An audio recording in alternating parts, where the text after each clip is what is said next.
And I would think about this, because I'll tell you what it is that you need to do to be successful. Some of these things aren't so malleable, but others are things that you can work on.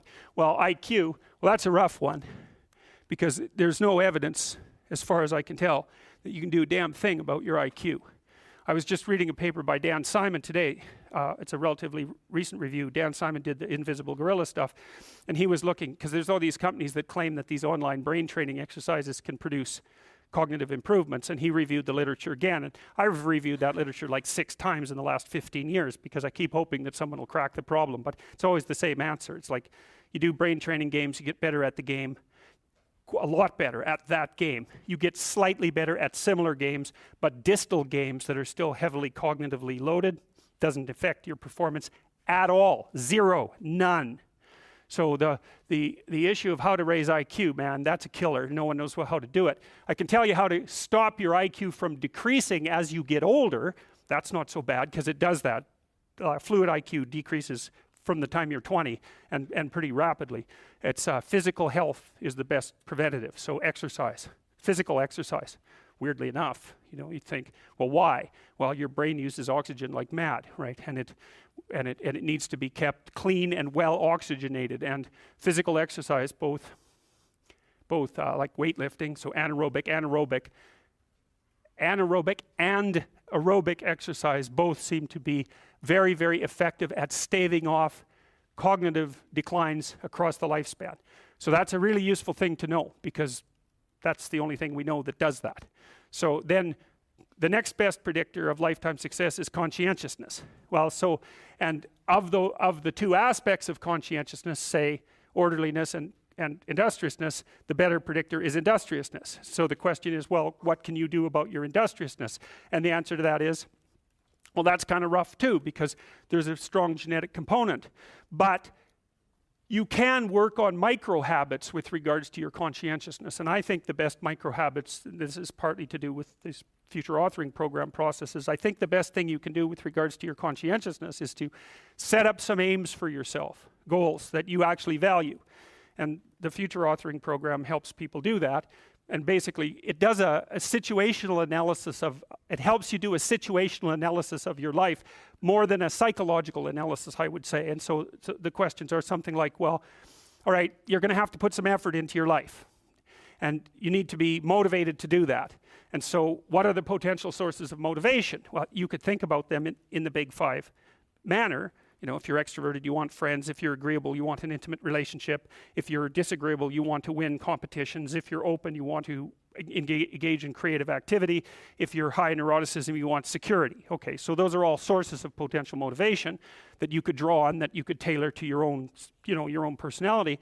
But then there are dimensions that you want to consider your life across. And so we ask people about, well, if you could have your life the way you wanted it in 3 to 5 years, if you were taking care of yourself properly, what would you want from your friendships? What would you want from your intimate relationship? How would you like to structure your family? What do you want for your career? Well, how are you going to use your time outside of your job?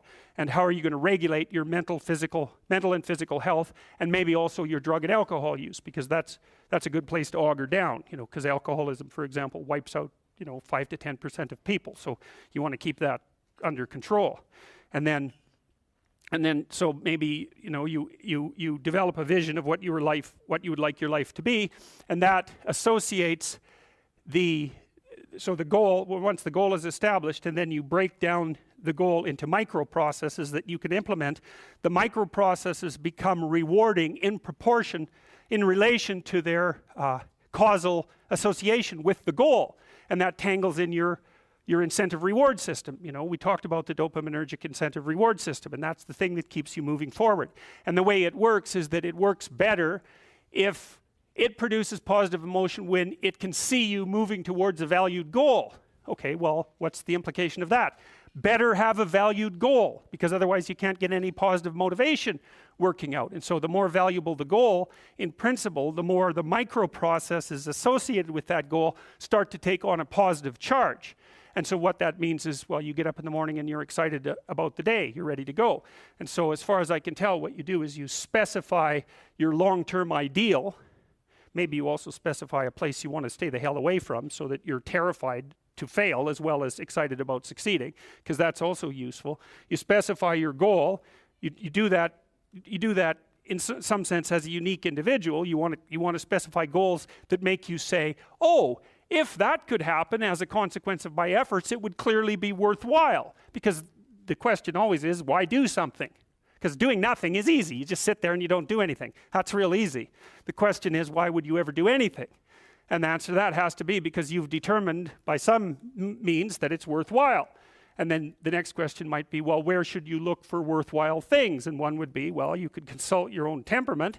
And the other would be, well, you kind of look at what it is that people accrue that's valuable across the lifespan. So you do a structural analysis of the subcomponents of human existence, and I already did that. You need a family, you need friends. Like, you don't need to have all these things, but you better have most of them. Family, friends, career, educational goals, plans for, time outside of work, attention to your mental and physical health, etc. That's what life is about. And if you don't have any of those things, well, then all you've got left is misery and suffering. So that's a bad deal for you. So once you set up that goal structure, let's say, and that's really in many ways that's what you should be doing at university. That's exactly what you should be doing, is trying to figure out who it is that you're trying to be, right? And you aim at that, and then you use everything you learn as a means of building that person that you want to be. And I really mean want to be. I don't mean should be, even those things are going to overlap. And it's important to distinguish between those, because that's partly, and this is back down to the micro-routine analysis. So if I was saying, well, you're going to try to make yourself more industrious. Okay, number one, specify your damn goals, because how are you going to hit something if you don't know what it is? That isn't going to happen. And often people won't specify their goals too, because they don't like to specify conditions for failure. So if you keep yourself all vague and foggy, which is real easy, because that's just a matter of not doing as well, then you don't know when you fail. And people might say, well, I really don't want to know when I fail because that's painful. So I'll keep myself blind about when I fail. That's fine, except you'll fail all the time then. You just won't know it until you've failed so badly that you're done.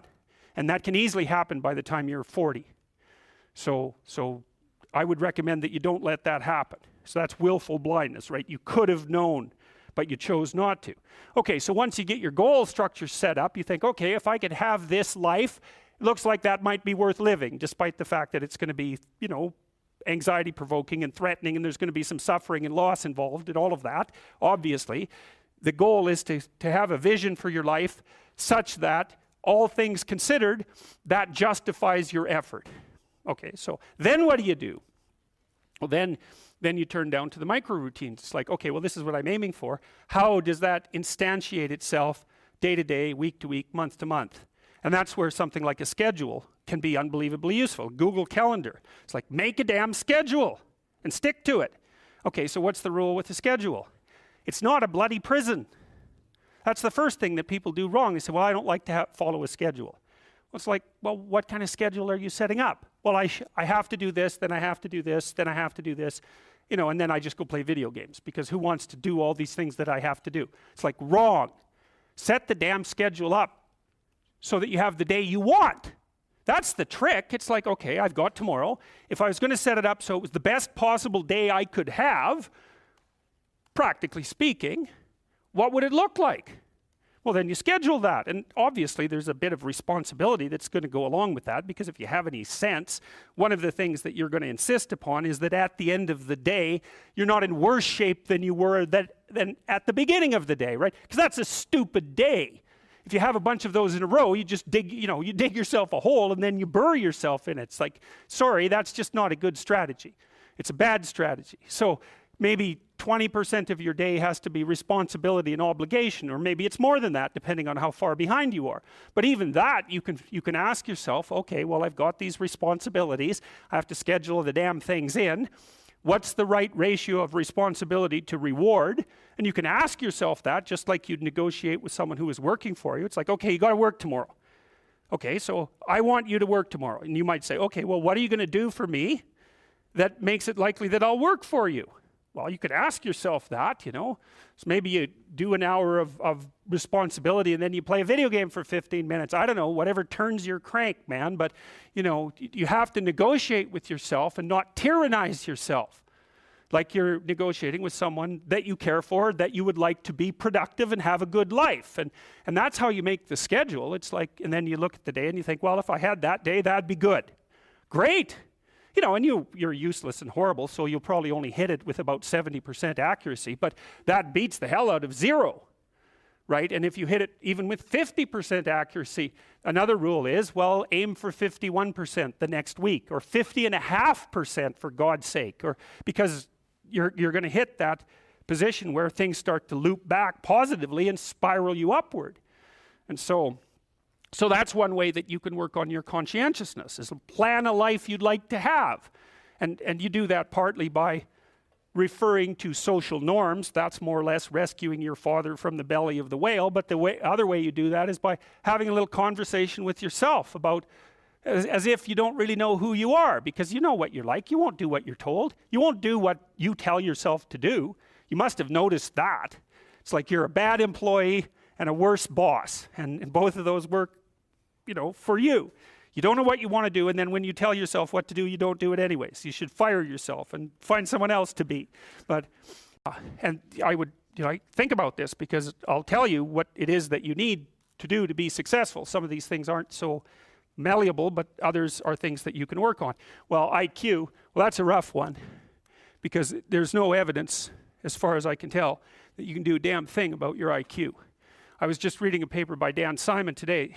It's a relatively recent review. Dan Simon did the invisible gorilla stuff, and he was looking, because there's all these companies that claim that these online brain training exercises can produce cognitive improvements, and he reviewed the literature again. And I've reviewed that literature like 6 times in the last 15 years, because I keep hoping that someone will crack the problem, but it's always the same answer. It's like, you do brain training games, you get better at the game, a lot better at that game. You get slightly better at similar games, but distal games that are still heavily cognitively loaded doesn't affect your performance at all. 0, none.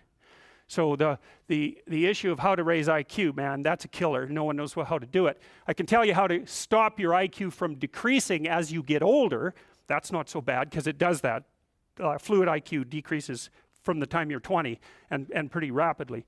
It's physical